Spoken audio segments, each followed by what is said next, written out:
La réapparition de la sculpture funéraire autour de l'an 1100 suscite chez les sculpteurs une forte inventivité. Un siècle plus tard, deux formes dominent le monde de l'art funéraire.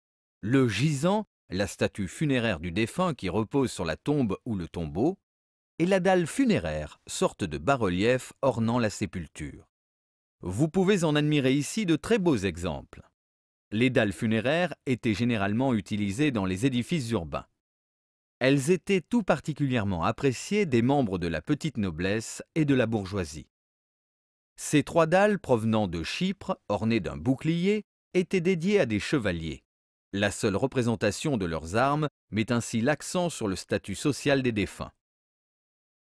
De l'autre côté, sur le même mur que le portail, les pièces exposées témoignent d'une nouvelle tendance. Dans la deuxième moitié du XIIIe siècle, mais surtout au XIVe siècle, le défunt est plus fréquemment représenté sur sa sépulture. Souvent fruit d'une production en série, ces représentations ne sont en rien des portraits. Cependant, certaines d'entre elles, destinées à des évêques ou à des abbés, peuvent représenter le défunt revêtu des insignes de sa fonction, comme la crosse et la mitre. Ces dalles sont des sources importantes pour l'histoire du costume et du décor. Ainsi, la dalle de Simon Gillin, mort en 1349, juste à gauche du portail, présente-t-elle un décor de croix gammée qui n'a d'ailleurs aucune valeur symbolique.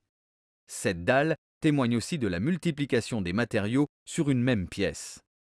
Le visage disparu de l'abbé ainsi que sa crosse devait être constitué d'autres matériaux, sans doute plus nobles. Les riches commanditaires faisaient en effet réaliser ces plates tombes en marbre ou en métal.